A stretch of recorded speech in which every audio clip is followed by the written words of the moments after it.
writers. We're here at Swanwick. I'm here with Angela Landsbury. She's changed her hair a bit since Murder, She Wrote. And, hang on, there's different Angela Lansbury.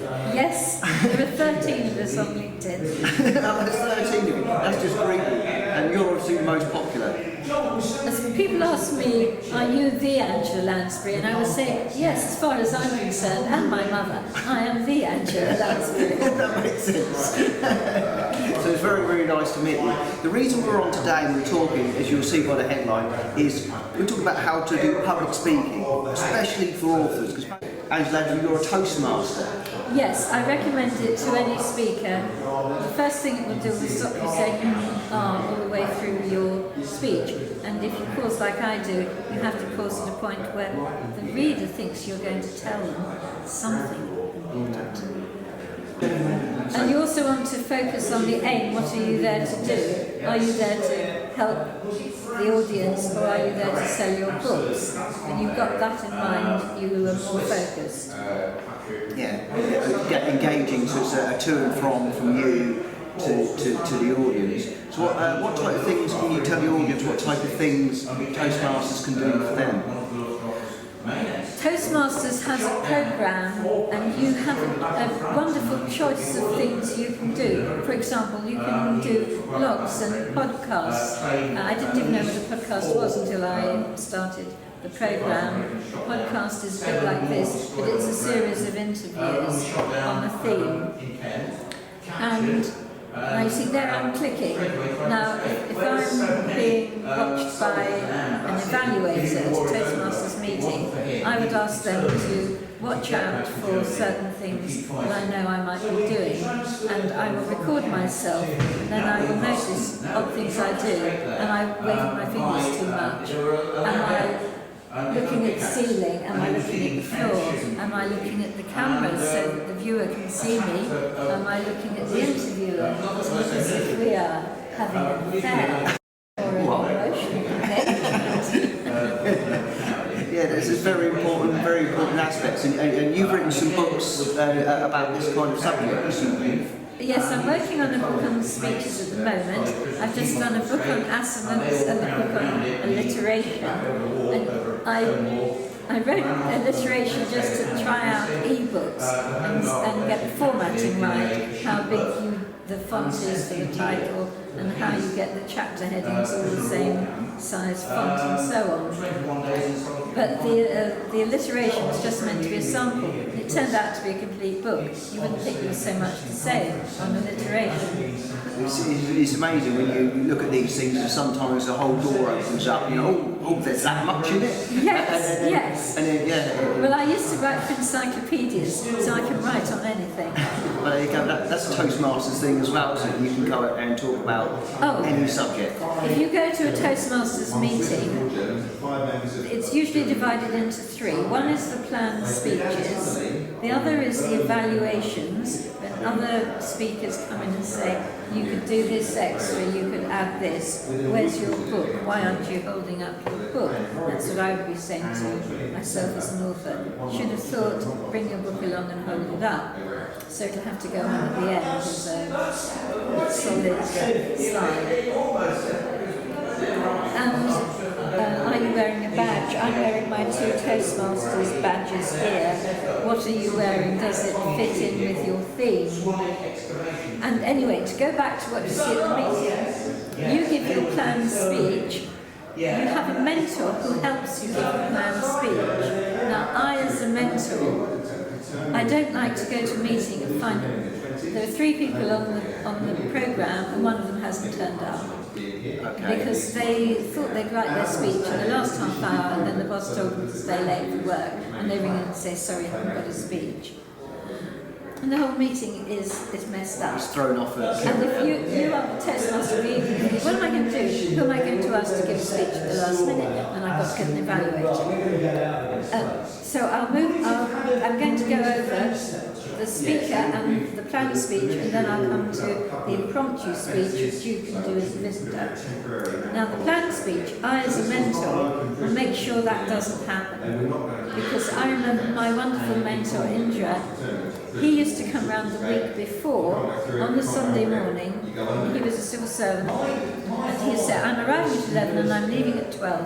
You're going to have 10 minutes rehearsing your speech, then I will rehearse my speech in front of you, and then we will talk about life, and then we will say goodbye." And my very first speech had 3 anecdotes. It was an introduction to myself, how I lived in England, how I lived in America, how I lived in Singapore.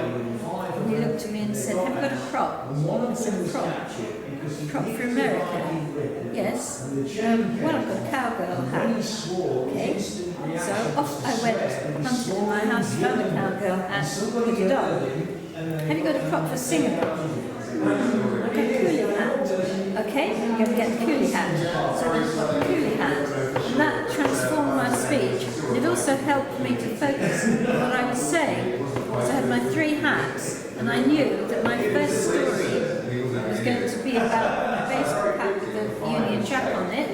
Then my second story was about American cowgirl hat, and my third story was about Singapore. And people a year later would come up to me in the street and say, "Oh, I remember you gave your speech about living in America and you wore a cowgirl hat." And if you look at the finals, which you can do on YouTube, of all the winners, they've all got a prop. Quite often only one prop, which symbolises what their speech is all about. People in marketing do this as well. So your prop might be your book, or it might be something promoting Toastmasters. You would have a prop that you will keep coming back to throughout the speech. So you've got a thing. You've got a thing then. Yes. I'm just going to do a slight point. We've got the BBC recording in the background at the moment as well, because it's a very popular event here at Swanwick. I did tell you I was going to come back to impromptu speaking. Yes. Before I forget, let me mention that.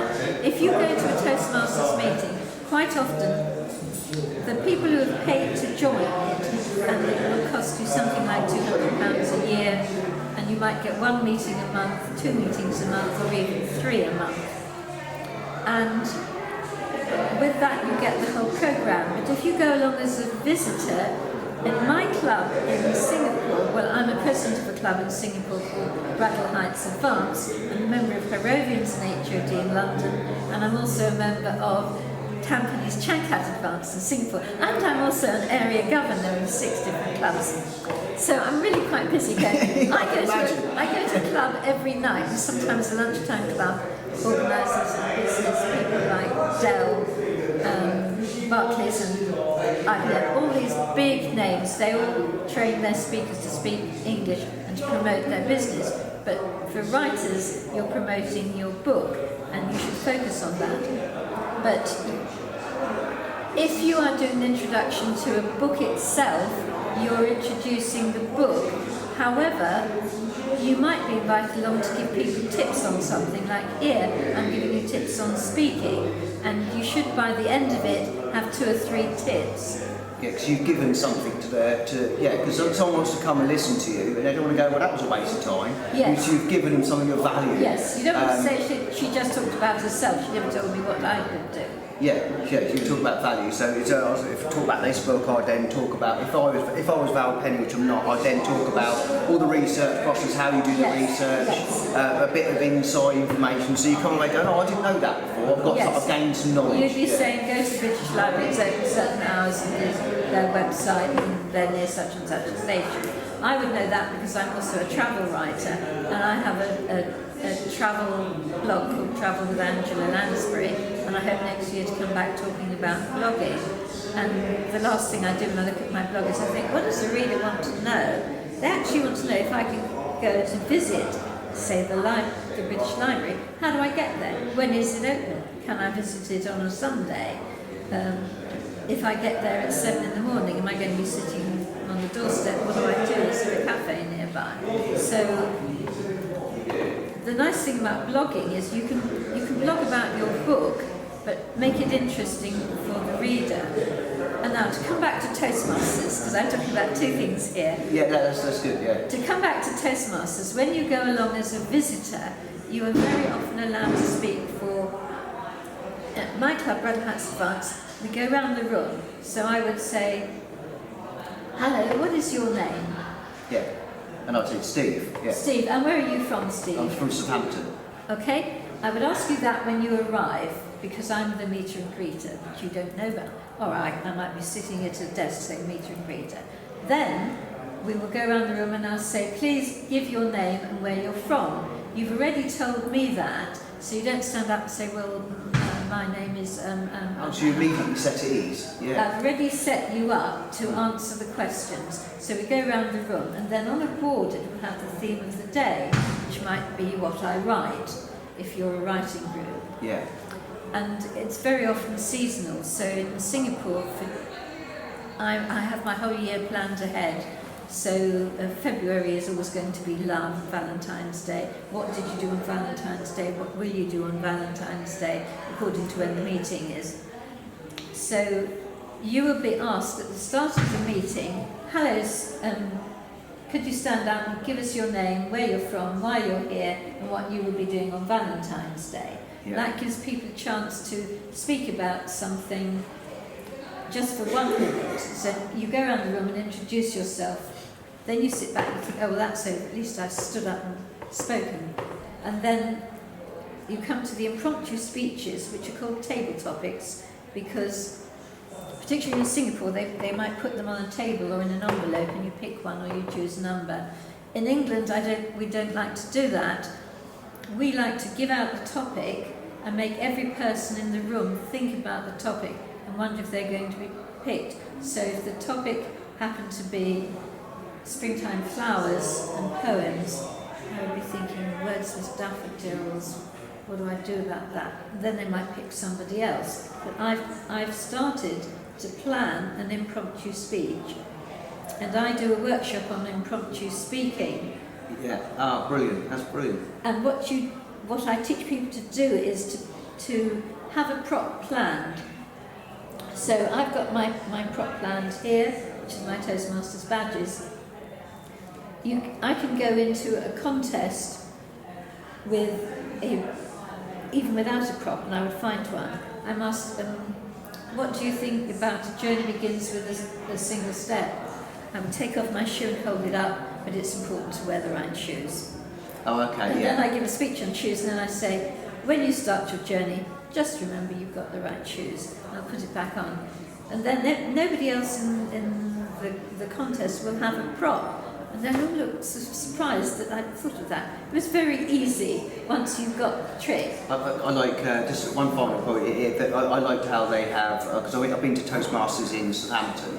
I can't remember the exact name of it, but it's in Taunton College in Southampton. They're very good, and they have they put a word up on the lectern, and then you've got to try and incorporate that word into your speech somewhere. Yes. And it always gets a laugh because they pick the most awkward word they can. Oh. And sometimes it goes, and as soon as it sneaks in, everyone has a little bit of a giggle because it's like, you know, it really lightens the evening up. And they do have a really good, and you people talk about all kinds of different subjects, and you learn from the knowledge of the people. So it's like a TED Talks, but it's right there in front of you. I give you 3 tricks. One is you look at this stupid when you think, what am I going to do about it?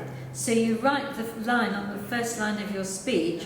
So supposing it's Edinburgh, and my speech is on Singapore, I would write on the first line of my speech, today I'm not going to talk about Edinburgh, I'm going to talk about Singapore. And you've got it in straight away. Then I can forget worrying about it, and I don't have to worry that it won't be there. Yeah, I've noticed people do it at the beginning. I didn't notice that. Yeah. Yes. I thought it'd be better to sneak it in the middle in a way, and then people think, oh, he's forgotten it. And bang, there it is. I think it's like as a laugh. I'm often the language evaluator, especially out in Singapore, because I speak English, and a lot of them speak Singlish. They say things like cannot instead of I can't, and something. We're going to end soon. La just means isn't it? Isn't that so? Really, isn't that the case? So I'm the language evaluator, and I'm very popular doing that. I'm invited everywhere to be language evaluator, and I give them a word of the day. and I would give them something complicated like oxymoron if I were going to Cook University. But I just chose the word brilliant for a group of people who couldn't speak very good English because it was a positive word. And then I would give them the non-word of the day. The non-word of the day is often actually. And what I tell them to do is tap twice if they hear the word of the day, tap once if they hear actually. If they hear actually twice, they tap twice. And if they hear the word actually 3 times, they tap 3 times. Oh, I see. So you start becoming more and more conscious of it. So yes. Yeah. So then you're making that effort, and you'll work that word out. That's great fun. It's fun for the speaker, and it also involves the audience. That's brilliant. That's good. I want to close off there. Obviously, I'm going to just tell you a little about England books. If you're not an English speaker, there's some brilliant English language books from England books from Jeff Parks. I'd like to close off there. Where can you, if you are interested in Toastmasters, where can you go? Very easy. Go onto Google or whatever your search engine is, or Safari, and you type in Toastmasters International, find a club. It will then take you to the site. You fill in where you're living, and then it gives you the option of 25 miles, 50 or 100. If you're in America, it might be 100 miles. For me, it's no more than 25 miles. And it will give you every club according to the day of the week you pick, or every day of the week. And I'll tell you, once you join Toastmasters, you can go to clubs all over the world.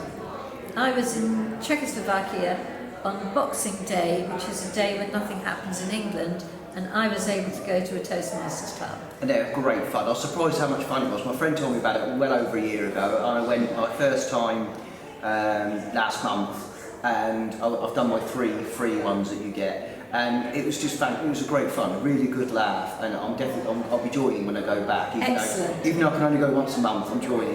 There are 3 reasons to go. You want to promote your book, and you want to learn how to do it.